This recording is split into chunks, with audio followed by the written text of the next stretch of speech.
So thank you everyone for joining us today for this important event, which is dedicated to suicide prevention and mental health awareness. My name is Natalia Akilian. I am the head of operations and communications at IDRAK. For those of you who don't know IDRAK, we are actually one of the first NGOs in Lebanon that is fully dedicated to mental health. We were established over 40 years ago. And we actually started off as a research institute. In fact, we are the first ones to publish a study about the mental health of the Lebanese population in Lebanon back in 2005. And this was done in partnership with Harvard University. So over the years, we have evolved. We have grown sorry, I'm not sure what's happening here. We have evolved our operations so that now our mission is to provide the highest quality mental health interventions and care. And we do this by focusing on 5 pillars. The first pillar is the research, of course. It's at the core of everything that we do. We are the leaders in research on mental health in the region. The second pillar is advocacy and awareness. We work hard to raise awareness about the importance of mental health, about the fact that it's not a luxury, it's actually a basic human right. We also conduct workshops and trainings. We work with universities, with schools, not only with the students, but also with their parents, with their teachers. We work with community members, we work with humanitarian actors, we work with the private sector, as well as the public sector, to promote a healthy workplace. The fourth pillar is the community interventions that we do. We have an outreach team that implements projects on the ground. We provide different types of mental health services, be it group mental health awareness, be it psychosocial support. We also conduct vulnerability assessment and mental health assessments, among many other services. And the last pillar is the clinics that we have, where we either provide free or at a very reduced price individual mental health consultations. Now, before we proceed with the agenda of the day, I just want to take a minute here to thank the team that has been working tirelessly for the past 2 months to make this platform what it is today. I want to thank our communications manager at IDRAK, Elisab, who is responsible for the majority of the content that's on the platform. Also Mathieu Azzi, who's been the platform coordinator, and he helped us to convey the message, the vision that we had for this platform to the software developer. The software developer himself, who I'm very sure is happy that we're done with this project, with the countless amounts of calls and fixes and requests that we've been asking him, George Saar, so thank you for him as well. And last but not least, I want to thank Daniel Ghulam. He's actually a volunteer with us here at IDRAK, and he's been my right-hand man since the beginning of this project. And he has done an amazing job in making the platform what it is today. On top of that, I really want to thank the team at GIZ, especially you, Tuma and Alina. You guys have been tremendous. Your support, your continuous support throughout the process. I mean, I could tell how important this platform is for you with every meeting that we've had. And I really want to thank you for entrusting IDRAK with taking it to the next level. So thank you so much. So without any further ado, we will go back to the original agenda of the event, where I would like to introduce Dr. George Karam, the Executive Director of IDRAK, to deliver his opening speech. Thank you. Thanks, Natalie. And welcome, everyone. Thank you for being here. So, dear guests, partners, and friends, it's really an honor to be with you today at the launch of the further developed Wojodi Amal platform. This initiative would have not been possible without the support of the German Federal Ministry for Economic Cooperation and Development, BMZ, through the GIZ regional project for mental health and psychosocial support in the Middle East. We extend our sincere gratitude to BMZ and GIZ for their vision and commitment, and for entrusting IDRAK with carrying this important initiative forward.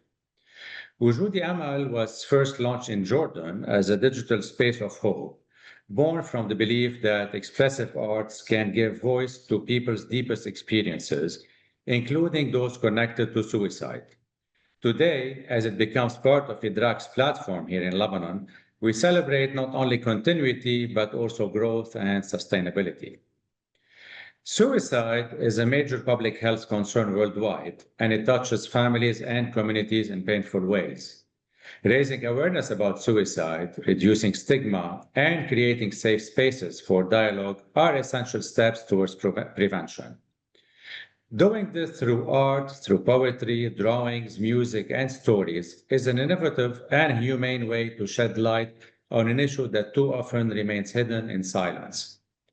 Art has the power to connect us, to soften barriers, and to transform pain into shared understanding and resilience. The integration of Wojodi Amal into IDRAC's long-standing mental health work is a powerful example of collaboration and sustainability. With more than 40 years of pioneering experience in Lebanon, as Nathalie was saying, IDRAC is well positioned to ensure that this platform continues to grow, reaching more people, inspiring hope, and amplifying the voices of those with lived experiences. On behalf of IDRAC, I want to thank all our partners in Lebanon and across the region who have contributed to this initiative. More importantly, I want to recognize the courage of people with lived experience of suicide, whose honesty and creativity give Wujudi Amal its authenticity and strength. Today, it's not just about launching a platform, it's about renewing our collective commitment to fight stigma, to stand with those who are struggling, and to work together for societies where hope shines stronger than despair. Thank you. Thank you, Dr. Karam. Now I'm pleased to welcome Mr. Bjorn Zimbrick, the cluster coordinator at GIZ, to also share his opening words. Thanks, Nathalie. So welcome all partners, colleagues, and friends. Thanks for being here. I'm delighted to be with you today. Since suicide is one of the most hidden and yet also one of the most urgent crises in the Middle East. In a recent online questionnaire with 23,000 participants in the Arab world, nearly 8 in 10 people surveyed reported experience some form of suicidality. And strikingly, more than 1 in 10 reported a suicide attempt just 2 weeks before the participant filled out the survey. So even, of course, we have to deal online service with caution. It shows us that we need to be seriously concerned about this topic. And at the same time, the official numbers that are being reported are very low. This hints at the magnitude of stigma, silence, and taboo surrounding the topic and the urgency to work on suicide prevention. Suicide prevention requires long-term approaches which engage governments, civil society, and persons with lived experience alike. Since 4 years, the German Federal Ministry for Economic Cooperation and Development through the German GIZ is contributing to suicide prevention. For those of you who don't know GIZ is a German international development agency. In Lebanon, GIZ is working hand in hand with the Lebanese government, civil society, international partners, and several institutions to support Lebanon's path to stability, reform, and sustainable growth. Our work is people-centered, transparent, and locally led. We focus on sectors where Germany and Lebanon share a strategic interest and where local actors are eager for reform. To name some: governance, water, education, vocational training, social cohesion, agriculture, and employment. Our support on MHPSS happens on multiple levels, spanning from peer support groups for persons with experience of suicide up to networking events and the initiative that bring us here together, Wojodi Amal, My Existence is Hope. What makes Wojodi Amal special is that it brings together 3 elements that have been rarely been combined in this region. It offers digital solution that makes awareness and support accessible. It uses expressive art to give voices to experiences that are often too painful for words. And it spreads suicide prevention messages that are clear, stigma reducing, and linked to real pathways for help. Together, these elements create a safe space where people with lived experience can share their stories, be heard, and inspire hope.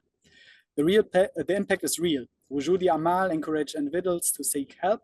It shows that support is possible and never shameful. It connects people with an urgent needed psychosocial response in times of crisis. And we must remember suicide affects not just only one person, but around 135 other family members, friends, or colleagues. Every life saved has a ripple effect across entire communities. Wojodi Amal is not the work of a single organization. It is the result of co-creation, local governments and NGOs, international partners such as IMC and UNHCR, and the Embassy of Netherlands, artists, mental health experts, and above all, people with lived experience contributed to it. This joint ownership makes this initiative credible, sensitive, and impactful. And yeah, I would like to highlight that suicide prevention is deeply personal. I know personally one school friend and one friend from university who committed suicide. They left behind a wife with kids, parents and friends in shock and full of questions. Many of us know someone who has struggled silently.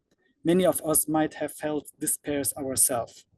Wojodi Amal reminds us that existence itself can be hope. By standing together, by sharing stories, by supporting one another, we can contribute to reduce stigma, and we will give people the courage to hold on. And today, this journey continues with an important new step. The Wojodi Amal website is now being integrated into the platform of Idrak, a well-known Lebanese mental health and psychosocial support organization that has been serving the region for more than 40 years. This integration ensures sustainability and continuity so that the platform is not just a project with an end date, but a living, growing resource for years to come. With Idrak leadership and long-standing experience, the website will continue to evolve, reach more people, offer stronger support, and carrying forward the vision that existence itself can be hope.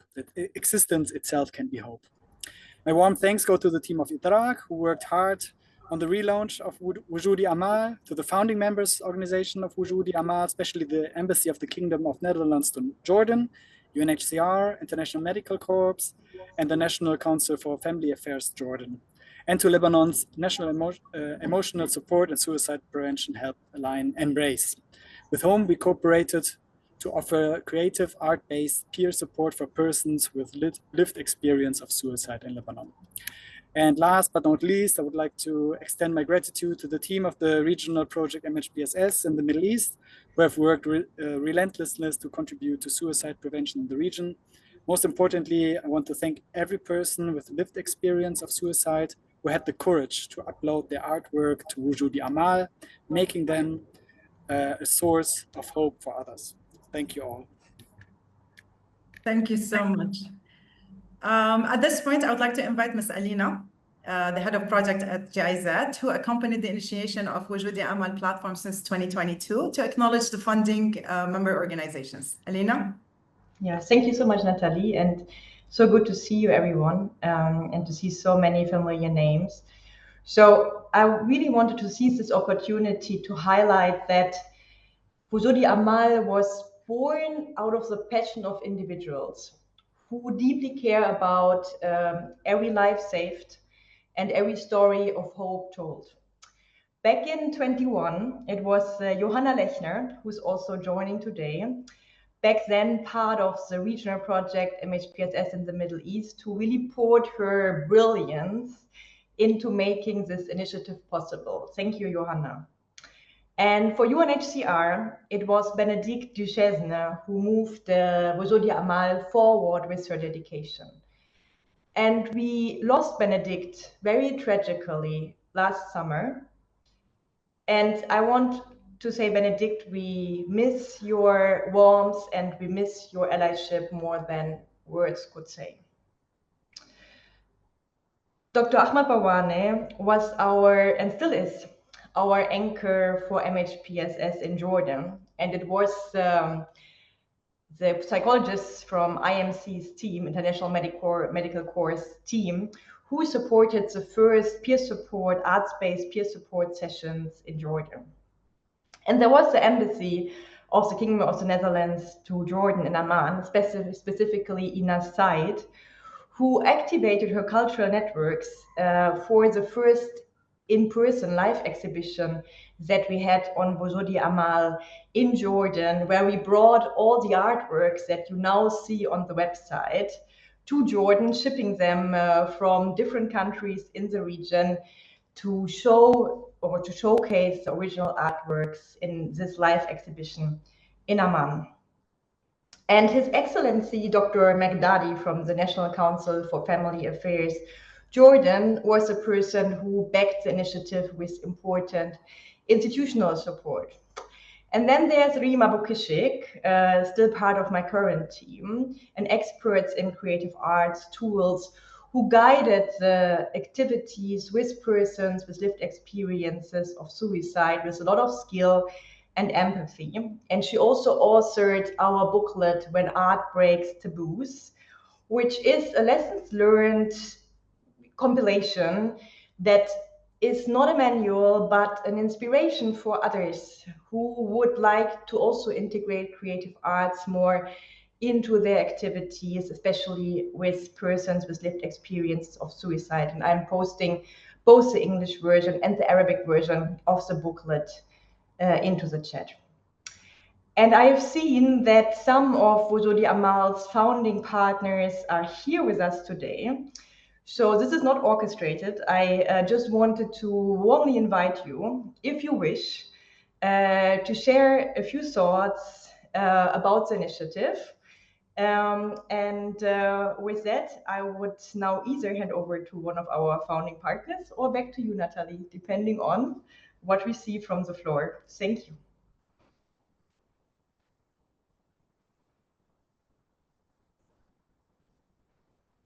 Should I wait a minute? Maybe they need encouragement. Yeah, sure. Well, I'm trying to find a way to raise my hand, but I'm not very familiar with Zoom, so apologies if I'm speaking out of the blue. Can I? Please go ahead. Well, thanks. I think most of the people that they spoke now, I think they translated the idea of Wojodi Amal, and I can't agree more on the needs for the mental health initiatives and the programs, especially this time, especially in this region, and with all of what we are facing of challenges. I think we are the most, I think, in need for the alarming that mental health is something that require more support. And I think I would like to use this opportunity to encourage all of the participants here to advocate more for more mental health programs similar to Wojodi Amal. I had the opportunity from the beginning of this initiative, if you want to call it, if you also want to look for the entire project from the beginning. I had the privilege to be part of this team, where I felt the responsibility, because all of the people that I worked with, starting from Judith and Johanna, and then Elena, Reem, everyone. I don't want to forget anyone, but I think there are so many people more that I work with.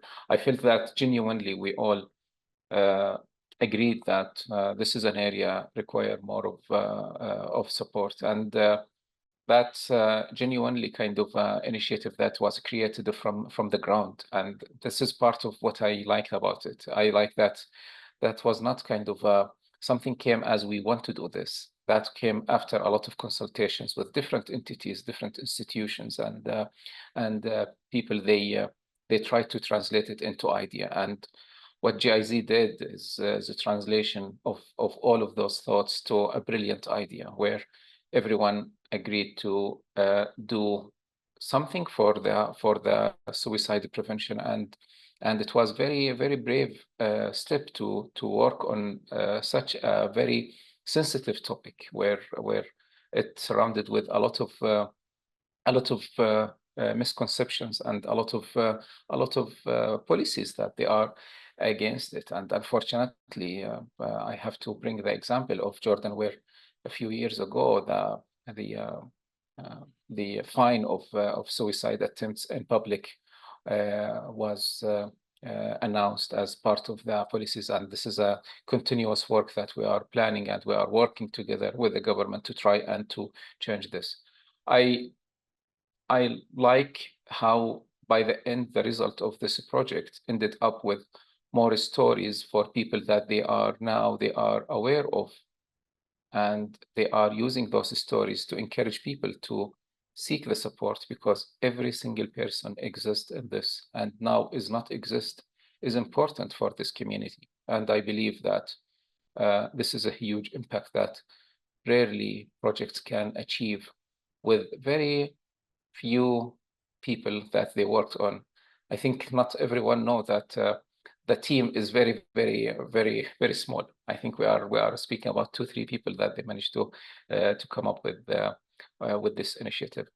I would like, on behalf of the MHPSS community in Jordan, I would like to thank GIZ and the team that they worked on this project, because you guys, you did a great job by setting an example of not relying only on the financial resources and showing that, well, always there are opportunities.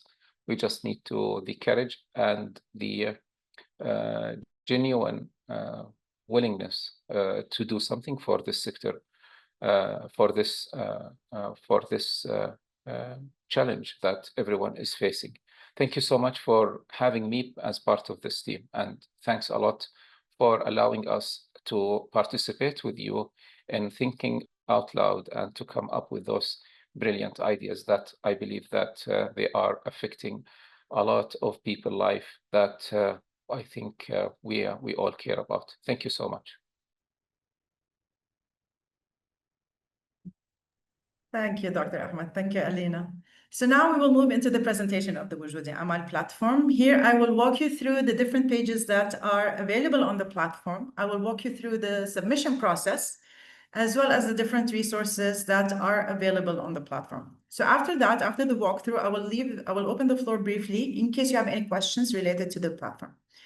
All right, so I'm going to share my screen. Please let me know if you can see it.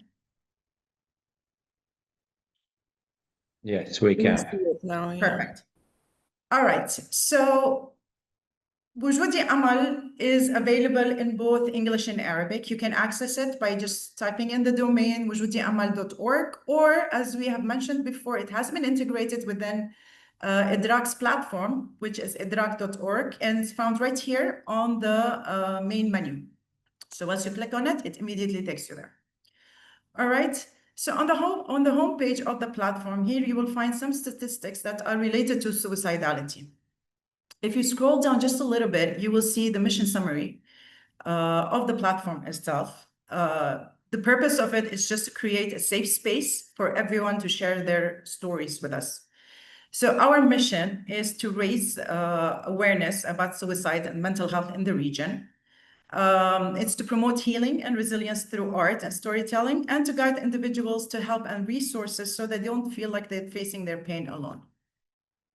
If you scroll down a little bit more, you will see who actually was behind this initiative. It has been mentioned several times already, but Wojodi Amal has been brought to life since 2021, and it is a pilot project by GIZ, BMC, the Embassy of the Kingdom of Netherlands in Jordan, UNHCR, IMC, and it was under the patronage of the National Council for Family Affairs in Jordan. So if you go down towards the footer of the platform, here you will find some useful links that I will let you check on your own, but I will focus on two main points, which is the privacy policy and the data protection. It's very important for us. It was very important for us while we were designing this platform, is to ensure the safety and the security of the data of the people who are using this platform. So if you go on the data protection page, you will see that we comply with GDPR, which is the EU Data Protection Regulation. It tells you how the data is being controlled, what kind of data is being collected, how the data is being processed, as well as the cookies. Also in the privacy policy, here you will see exactly what is the information that we are collecting and how we're using it. It's basically to make sure that the platform is working in the right way and to improve any kind of services that we'll be offering on the website. We will never use it for marketing purposes, and we will never identify anybody's information without their prior consent. We will keep the data on this platform for up to 2 months. As I said, we do not share it for marketing purposes. We only use it to enhance the functionality of the platform itself. Under the GDPR, as a user, you also have your own rights, meaning you are allowed to access the data that you have at any time. You are allowed to fix the data that you have. You are allowed to erase it, restrict how we use it. If you want to move it to another service, we can do that as well.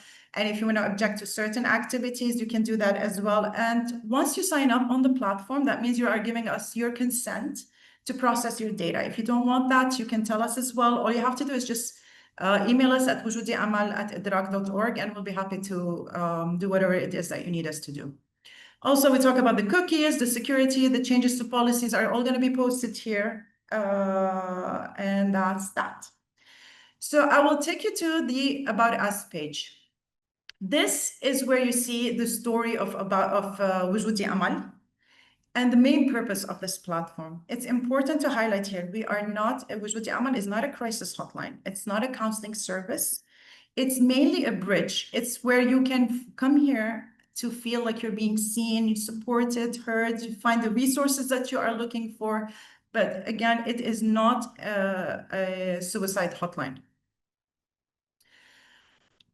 In the resources page, here you will find all the articles that we will be uploading that are related to suicide. For example, here we have articles about understanding suicide, how to support someone who has suicidal thoughts, the role of therapy in suicide prevention. We also uploaded some infographics as well. For example, this one that talks about understanding suicide, the myths versus facts. Like we all know that people say that people who talk about suicide won't actually do it, when in fact, many people who die by suicide have previously talked about it. So also you can see here on the right, you will find the categories of the different articles that we will be uploading on a regular basis. When it comes to submissions. So here, once you go into submissions, you'll notice there's a button that says submit your artwork. But before you submit your artwork, it's very important for us to read the information that is found in this page. Here we talk about who can submit. What exactly is it that we're looking for?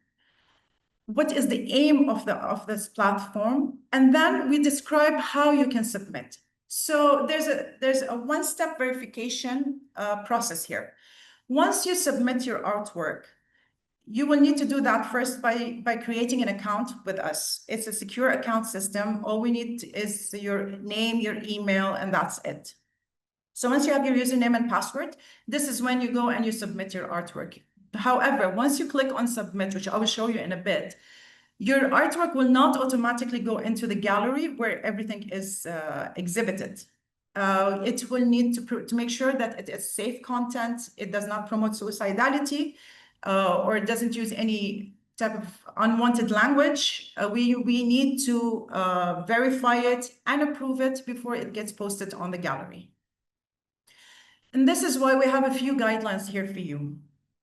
We've also added some content that will not be accepted, such as anything that would promote suicidal thoughts, anything that has graphic descriptions about locations or means of suicide, any disturbing visuals or any identifying items or any language that is not basically safe, that will not make the platform safe. This is why we also put some references of languages that you can use and some of them that you have to avoid. For example, we don't say committed suicide, we say died by suicide or took their own life. All right, and then in the final note, you'll see that your submission will be approved by us, verified and approved by us before it is posted on the gallery section. Now I'm going to go back to submit your artwork. Once you click on it, it will ask you to log in. As a first-time user, you will need to create an account, as I said. So all you have to do is just click on register, full name. We don't ask for any other data besides your name, your email address, and the password that you want to create. So I already have an account, so I'm going to log in. Once you log in, this is your dashboard. This is where you will find all the artwork that you submit. How do you submit? All you have to do is just go to add new art. Again, it will notify you that it will be reviewed and validated by us before it's posted in the gallery. As I mentioned, the portal is available in English and Arabic. So if you want your artwork to be on both sides, the English and the Arabic versions, It's recommended that you put both languages. It's okay if you don't, we will translate it for you. So here you just put the title of the artwork. I'm going to put test, and then you put it in Arabic. I'm not a good typer, so I'm going to put whatever. And then you select the tag. If you are someone who is submitting your artwork from within Lebanon, then you just choose Lebanon exhibition. If you're in the Arab region outside of Lebanon, then just choose regional exhibition. So I'm going to go ahead and choose Lebanon here. And then you choose the category, whether it's clay, it's visual art, poems, letters, whatever it is. I'm going to choose visual art. And then you choose the file that you want to upload. Oops, sorry about that. So there are no restrictions to the size of the visual that you want to upload to make it easier for you. Again, here in the description, you would describe what you want to say about this art. What made you do it? What thoughts you're having? How does it inspire you? How it might inspire somebody else? So I'm just going to put test again. And then whatever in Arabic. And then here you notice there are two buttons. One is active and one is I agree to publish my name. If you remember, I said the system automatically publishes the artwork once we verify it anonymously. We will never put your name unless you specifically ask us to. So this is where you click I agree to publish my name. For the active part, I will explain it more in a bit, but it's recommended that you put active. If you don't, it's okay. The admin will do it for you. So once you click on submit, sorry, my internet's so, okay, there you go. You go back to your dashboard. See, now you see what is the artwork that you submitted. It will ask you if you forgot to put that it's active, it will say inactive here. And then the status of your submission. Here is pending approval from our side. So the important part about active is once your artwork has been verified and approved by us and has been published on the platform, if for whatever reason at a later stage you decide that you do not want to have this specific artwork in the gallery, all you have to do is just edit, go down to active, click on it and update it. It will automatically be inactive and it will automatically be removed from your from the gallery. So here, if you want to edit your profile, again, minimal information, just your name, your email, if you want to update your password, and you have the option to log out. The gallery is your dashboard, and this will take you back to the homepage of the website. All right. So once your submissions have been approved, they will go into the gallery. Here you will notice there are two types of galleries. You have the Lebanon exhibition, the regional exhibition. The platform by default merges both. If you want to, let's say, and you have filters on the left side. So if you want to, I don't know, check clay in Lebanon, for example, you choose the clay Lebanon filter, and you will get only the submissions that are clay in the Lebanon region. So once you submit, this is how it's going to look like. Once you submit, it will automatically be towards the beginning of the gallery, so it's easy for you to find it. So once you click on the artwork, this is how it looks. This is your artwork, let's say, and this is the description, the title that you chose, and the type. If you chose for your name to be visible, then your name will be here. It would say published by X name. Okay. After that, we will go to the contact us page. It's a regular contact us page where you will find our email, our lines. Again, Wojodi Amal is not an emergency hotline. So if you need urgent assistance, all you have to do is click on it and it will take you to all the resources that are available in the Arab region. So I don't know if you've noticed here, there's a button here that keeps floating in any page I go to. And it stays visible in any page I go to, whether I scroll up or down. The reason for this is that this will also take you to the hotline list in case you are in need of urgent assistance. Please make sure you contact one of these numbers that are in your relevant countries. Last but not least is the donate button. We are a local NGO and we are trying to sustain this as much as possible, and we will continue sustaining it for as long as we can, but we do encourage any type of donations or support. Here, if you choose to donate, you will click here to Idrak's donate page. Once you click on it, it will take you to the donate page of Idrak with Wojodi Amal automatically selected. So all you have to do is just enter your information, the amount, and then it will take you to the payment gateway. And that's it. I will stop sharing my screen and I will open up the floor for any questions about the platform.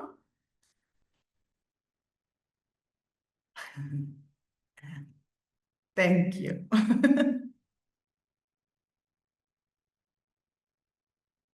We also encourage feedback. So if you saw something and if you log in later on and you check that something can be improved, please do let us know and we'll make sure to do it. Thank you so much.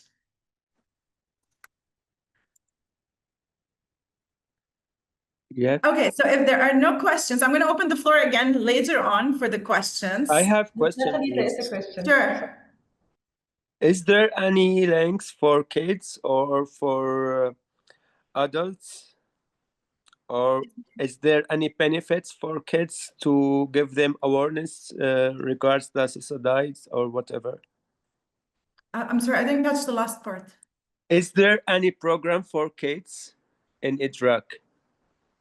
In Idrak? Yeah.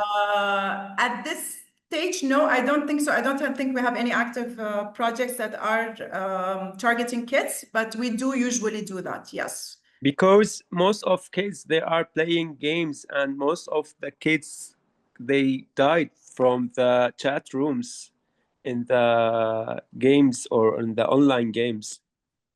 So here, see, what you did is you gave us an idea of what the other next article is going to be about and what our awareness campaign might be targeting. So because that's a very valid point. I'm a story writer, I'm author. So if I'm thinking about this subject, how to introduce it to the kids, it's very hard to me. It's not an easy subject to introduce it to kids through storytelling or through books or through whatever. That is true. What we do at Idrak is usually we incorporate this into what we call edutainment, where we highlight the points that we want to focus on through games. Yeah. That's what we do. Besides the storytelling, we do games, emotional intelligence games, educational games about mental health, what to look out for, what not to look out for, how to seek help if you feel like, I don't know, like you're being bullied or you're not feeling well. So these are stuff that we do work on. But thank you for raising that point. I forgot to mention one thing is that this platform is for the community, by the community. It's not just by Idrak. So anyone who feels like they have knowledge that they want to share with us, steps, tools that they would like to see on the resources as well, it'd be great if you can share it with us at wojodiamal@idrak.org. We'll have our experts review it and then publish it on the platform itself. Thank you. Thank you so much. Peter? Hello, can you hear me? Yes. Okay, so I'm Peter from UNHCR in Geneva, and I'm sitting here with my colleague Sophia, who is from UNHCR Europe Bureau, but also supporting the MENA region. So we are listening in. We are outsiders, but we are quite impressed by what we are seeing. And we are very happy with the acknowledgement of the work of our colleague Benedict, who unfortunately after a long illness passed away. We know this project was very dear to her heart, so we're very happy that it continues. It's super, super good news. But it also touched me because of the content. It's very powerful. The artwork is very powerful, and it can reach a level that you may find more difficult to achieve through regular channels. So it's good. So my 2 points that I want to make is, one is, as UNHCR, we work with displaced communities, particularly Syrian refugees and other refugees in the in the Middle East. So the question is there attention also for displacement and suicidal behavior? We know that often the prevalence of suicidal behavior, although there isn't so much research, but is higher because people live in desperate situations, lose hope, etc. And then, so the question is there already an explicit outreach? I think language-wise it should be fine because it's still Arabic, but also then, and that's my second point, something in terms of reaching out to communities that may not yet know Idrak and may not go to the website. So the question is there something that also, I cannot speak for my colleagues in the different offices in the Middle East, but is there something you would like us to do in terms of our engagement with refugees to make the platform known? So perhaps you could reflect a bit on that. Okay, so for now, it's general. The platform we've only been working on it for the past 2 months. There's limited resources that we can work with. So at this moment, there is not a specific group that we are targeting. It would be in our plans along the way. In terms of outreach, we at Idrak have already started spreading the word about the platform itself. We are integrating it within new projects that we are getting so that more people know about. Idrak has a huge network within Lebanon. We work with a lot of communities. We work with the refugees. We work with the vulnerable communities. We work with people of all ages, to the youngest, to the oldest. We are spreading awareness. We are connected. We are talking to our network members as well. We would need your support in terms of going regional with this platform. So any type of support over there is highly appreciated. Thank you very much. No, I'm not offering anything, but being here is already. Just spread the word. We have to stick together in these difficult times. Yeah. So yeah, but thank you for having invited us, and yeah. Thank you for being with us. Any other questions before we move on to the roundtable? Okay, I'll take that as a no. So next we are going to present the roundtable discussion, which is titled Breaking the Silence, Storytelling and Art as Tools for Suicide Awareness and Prevention. This discussion is going to be moderated by Idrak's Executive Director, Dr. George Karam, and our panelists are going to be Mia Atwe, who is the President of Embrace, Elena Melau, who is the Head of Project at GIZ, and Samer Hanna, who is a Theater Director and the founder of Jukebox Productions.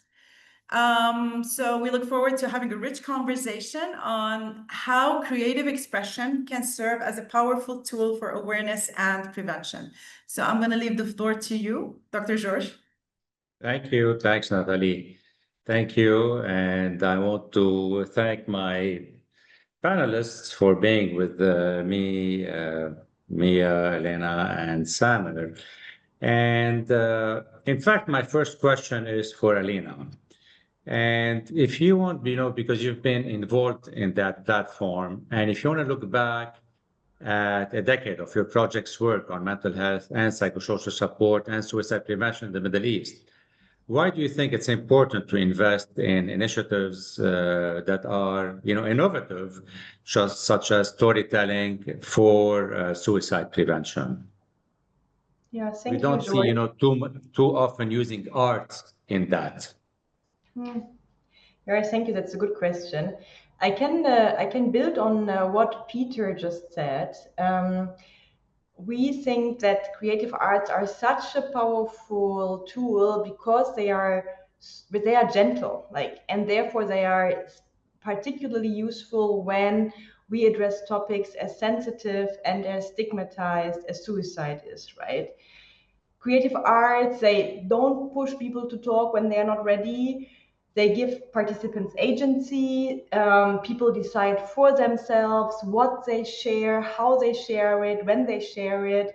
Think of Wojodi Amal that Natalie just presented so beautifully, right? It's flexible. Contributors can decide how much they want to publish, whether they want to publish their name or not, how much of their story they want to tell. So there is a lot of agency on the level of participants. And then there's also the question of isolation. I mean, suicide, as many of you are aware, is very much tied, right, like to the topic of social isolation, a deep sense of being alone, right? Like both, like loneliness can fuel suicidal thoughts, and also afterwards, people experience very often a deep sense of being alone and of being misunderstood. So art and storytelling can create connection, and they offer a shared language, a protected space where people can meet and feel less alone in the end. And in contrast to other psychosocial activities, participants in a creative arts-based support group can really start carrying each other. So the reliance on the therapist or on the facilitator can really be minimal when it comes to creative arts-based group support interventions. Thank you. Thank you. Thank you. And Mia, when you talk about suicide in Lebanon, Embrace is what comes to mind right away. And you have done a tremendous job in raising awareness about suicide in Lebanon with the hotline. And as the president of Embrace, how have you used the community voices and personal narratives to break stigma about suicide? Thank you, George, and everyone here. It's very good to see some lovely familiar faces and to be part of this panel again, considering that we had worked very closely also on the Wojodi Amal initiative a few years back, and really saw the impact of this work on persons who were going through difficult emotional struggles and suicide thoughts through the art project that was mentioned at the beginning. So, George, to answer your question, really, and it's very pertinent because also we're holding this during September, which is the Suicide International Prevention Month, and it's actually the month where 10 years ago we started this conversation around suicide prevention in Lebanon.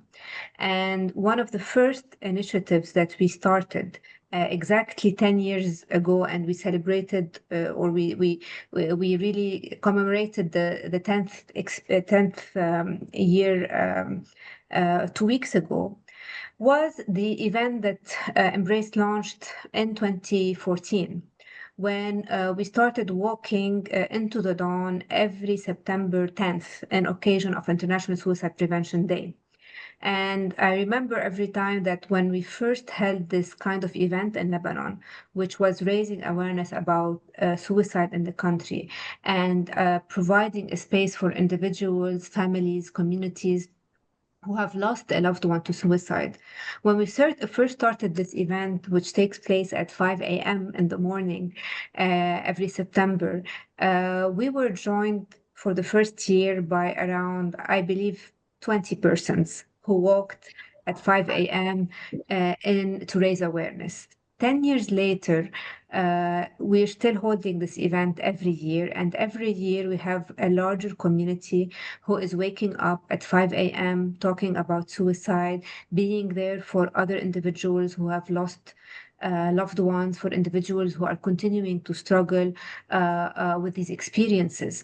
And this work has really been to support individuals with lived experiences, and through these kinds of events and activities, actually the idea of starting a suicide hotline in Lebanon emerged from some of the first few Into the Dawn walks, where individuals with lived experiences voiced the need to have a suicide hotline in the country. And this is how actually people's experiences are translating into the delivery of national services that fill in needed gaps. And from then on as well, it's individuals, volunteers who have been affiliated with the mission, community members who have gone through also their own personal experiences, who have made it possible today for Lebanon to operate this national suicide hotline 8-9 years later. It's these people, these individuals, these volunteers who have made this mission possible. So this is where really community voices, personal narratives can play a huge role in raising awareness and delivering needed services at a national level. Thank you. Thank you for your efforts. And I see that this year, 2 weeks ago, you had the walk not only in Beirut, it was in Saida and other places, Correct. which was nice to see. So Exactly. thank you for everything you're doing. And Samer, so Samer is a theater director and the founder of Jukebox Production. And in fact, I had the pleasure to see Samer's play twice. I saw it last year and then again this year. And Samer had a play named Bellel, so 2 a.m., if I want to translate it. And the play starts with someone who was preparing to commit suicide, correct?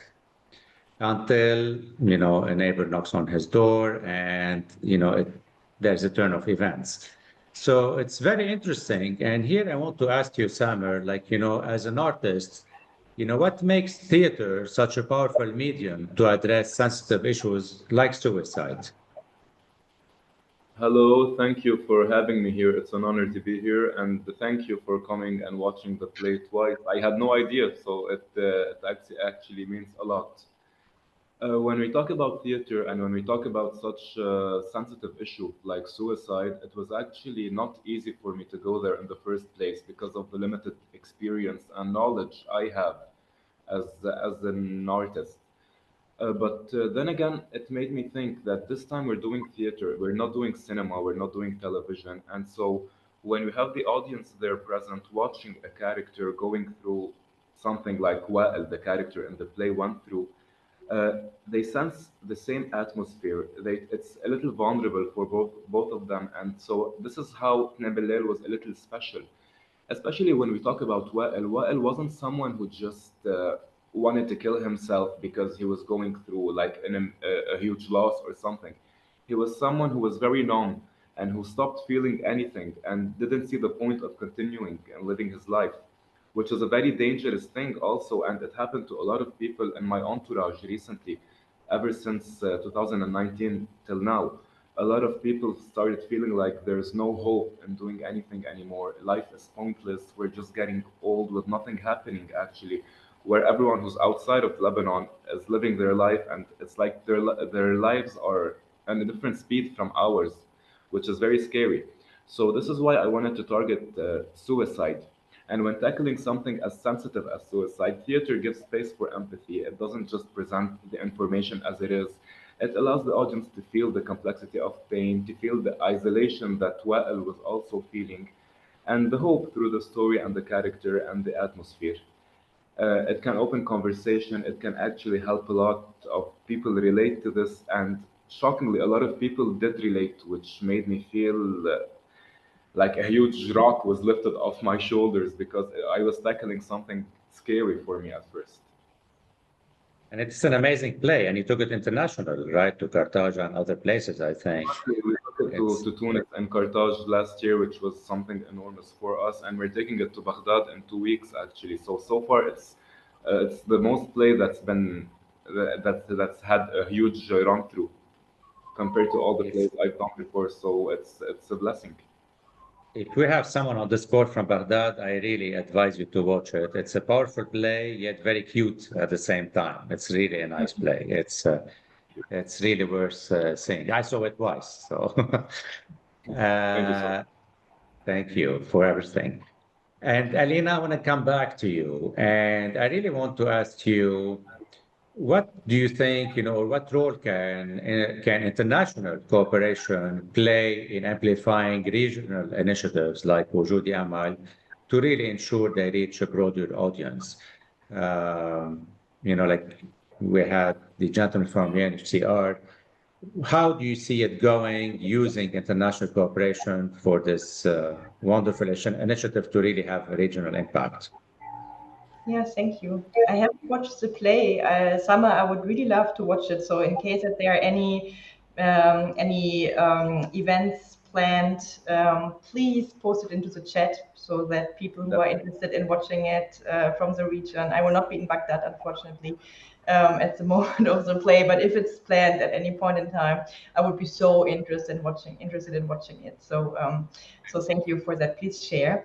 Yeah, coming back, George, to your question, I believe, of course, international cooperation can play an important role in amplifying the initiative, but I see it more as oh, there is someone, I think, having an echo. If you can mute yourself. Yeah, there is. I see the role of international cooperation mostly as being a silent facilitator in the background for these kinds of initiatives. And I may be contradicting myself here because the German corporation has been very visible in this specific online event. But nonetheless, in general, I think international cooperation should facilitate the corporations and the networks, but stay in the background. And I really think that one of the strengths of Wojodi Amal is and has been that it is a regional initiative. So we could link arts activities in Jordan, in Lebanon, Iraq, and Turkey, and create connections that otherwise may not have been built. In our trainings on creative arts tools that were part of the whole Wojodi Amal package, people from those different countries came together. And this regional approach is very powerful because comparisons across contexts allow participants in a way to contextualize their own experiences more. And so they find inspiration in both the similarities and differences. And I also think we must not forget the broader picture.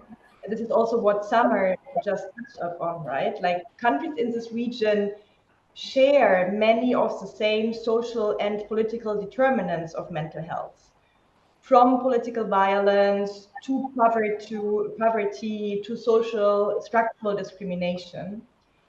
And these are the shared realities that push people into despair. So the role of international cooperation is to build those connections, to build regional networks, to make the local and regional initiatives known, making sure that even people hear about Summer's play, making sure that everyone knows Embrace, but at this point in time, I would say nearly everyone in the region is already aware of Embrace's work. So international cooperation should foster empathy and solidarity across borders. That should be our role. And this helps, I think, initiatives like Wojodi Amal to last longer, to bring hope, and ultimately to save a life, hopefully. Thank you. And, that makes me think, Mia, I want to ask you, in your opinion, and you have quite a bit of experience, when we are engaging survivors of suicide or their families in storytelling, what are the challenges or how can that be approached in a sensitive way without triggering, re-triggering someone or, that is always the question that people ask us. And I don't know if you have much experience in that. Like, if you're asking for someone to testify, to give their testimony or, to write or whatever, are we running the risk of re-traumatizing them? Yes, thank you. Thank you, George. That's actually a very important question. And it made me actually reflect on also some of the experiences that we have learned from in terms of also this Into the Dawn walk. It's still in my mind because it happened 2 weeks ago. So, and every year during these walks, there are persons who come for the first time, who we meet, who spontaneously come up and want to share the stage, because at the end of the walk, we allow some room, some space for anyone who would like to share any experience. These are many of the times not prepared, not rehearsed, not prepared in advance.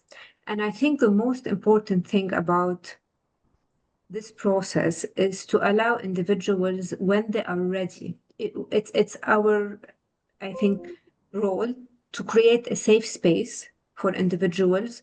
And when these persons are ready to share their experiences, I think this is the most this is the time where it's safest for them to talk. And this is something we have been very cautious about throughout all of these years of operating Lebanon's National Suicide Hotline. It's about when individuals, they sometimes come to us saying that I'm at a place where I'm ready to share my experience or talk about what I've been through. It's never us as service providers or individuals also pushing people to be in the space. Because it is a very sensitive place to be in, and sometimes it takes. And the interesting thing is, sometimes we have had individuals who we see every year during these walks, who come every year, but some years, and after many years of joining the walk, we on some of these events they decide to speak up.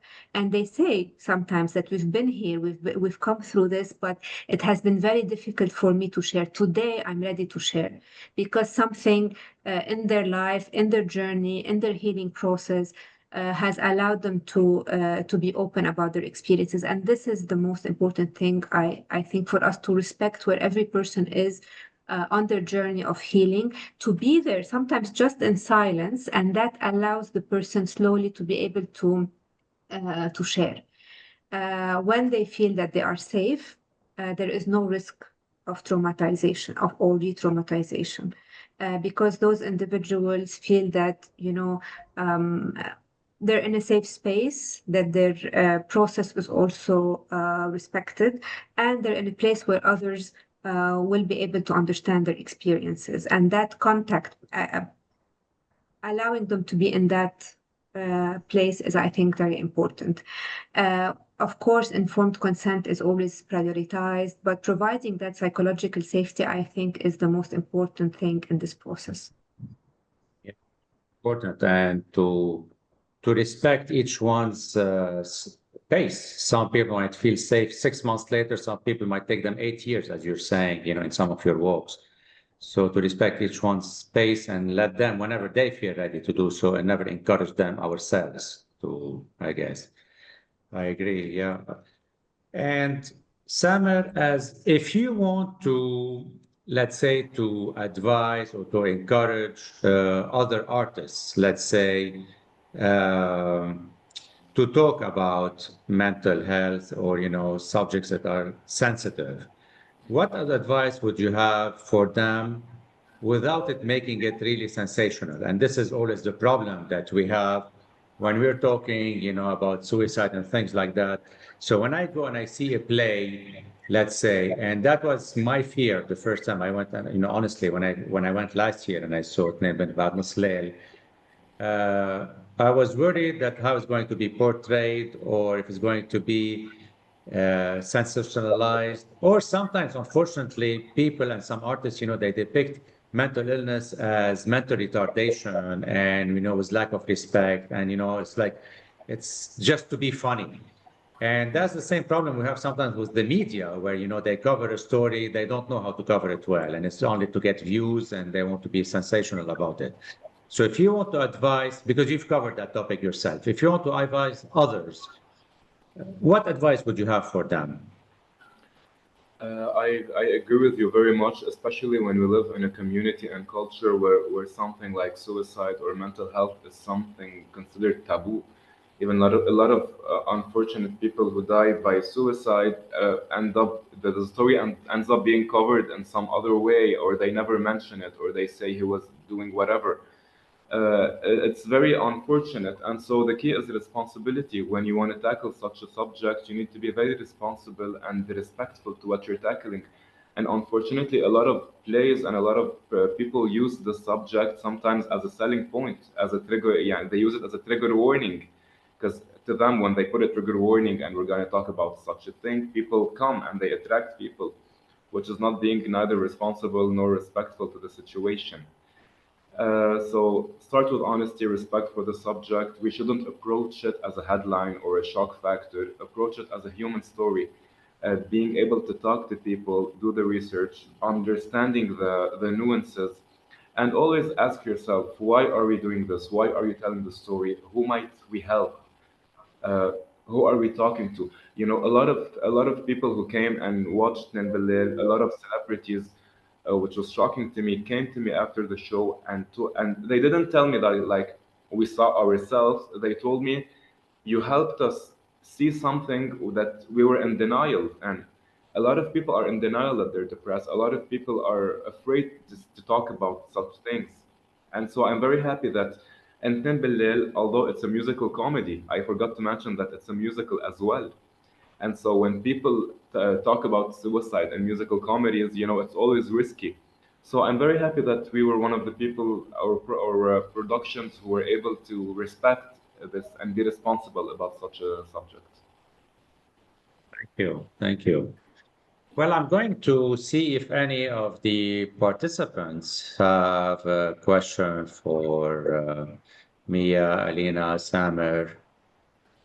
I will leave the last 2, 3 minutes, open it if anyone has a question.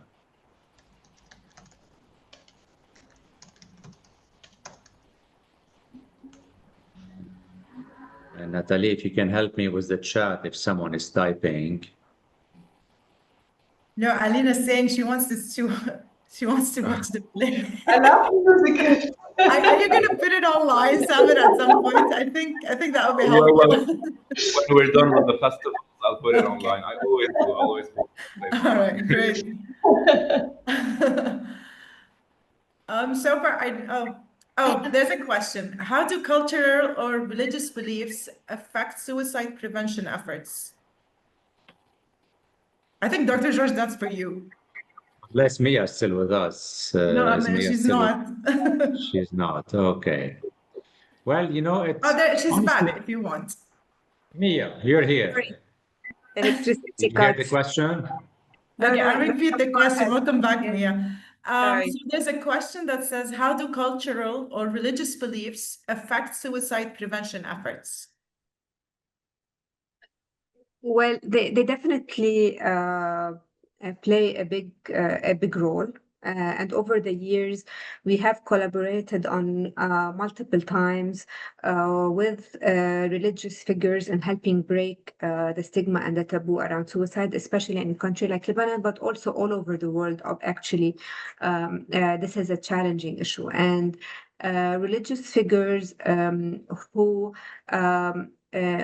understand suicide from a biopsychosocial model and can deliver these kinds of messages to audiences have been advocates and partners with us in raising awareness and breaking the taboo and discussing these kinds of topics to the community.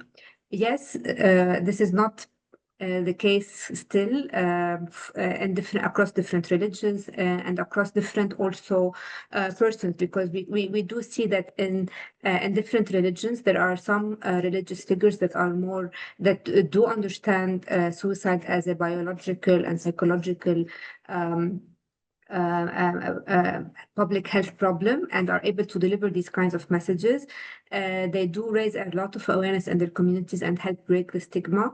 But this is something I think that needs continuous advocacy, work, awareness, to work with these partners in order to send the correct message that allows communities to be more accepting, because this is definitely an ongoing challenge for us.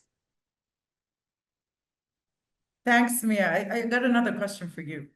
My question is basically for Mia. You mentioned that being there sometimes in silence is essential. In this context, what are some practical ways that family and friends can support someone who may be experiencing suicidal thoughts or feelings? Are there specific actions or approaches that are particularly helpful or should be avoided?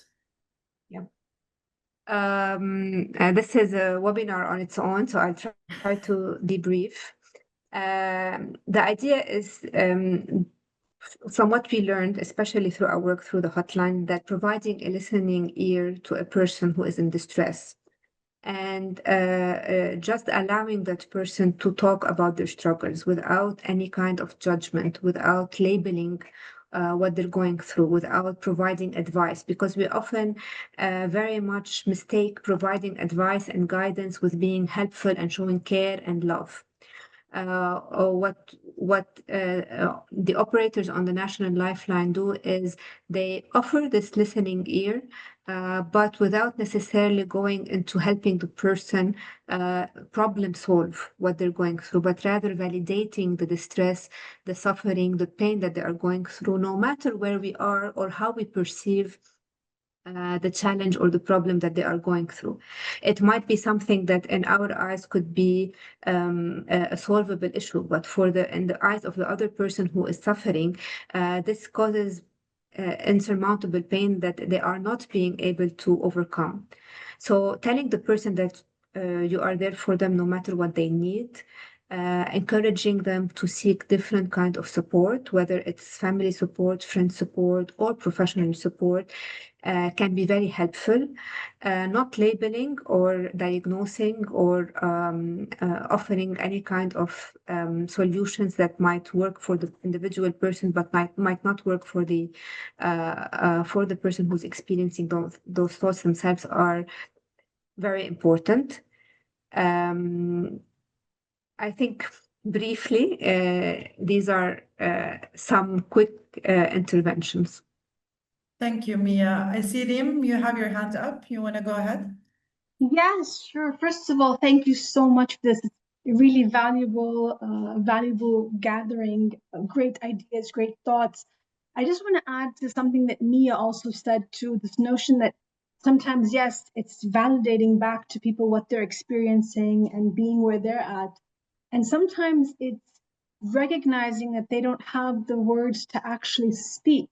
And so you try to create that connection, and you work hard to create a connection so that they can recognize that they are being seen. And we have a wonderful story in the book that we worked on breaking taboos, when art breaks taboos, about a young man who calls for an Uber, a taxi, and tells the taxi driver, he says nothing other than Jisr Abdoun, which is the Abdoun Bridge in Amman, which is a location that many people will know. People will attempt to take their lives from that location.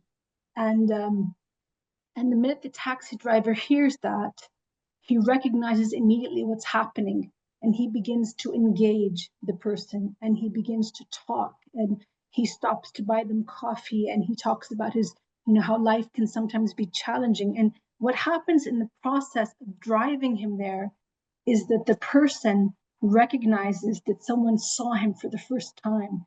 And on that particular night, it made all the difference. So this random act of kindness.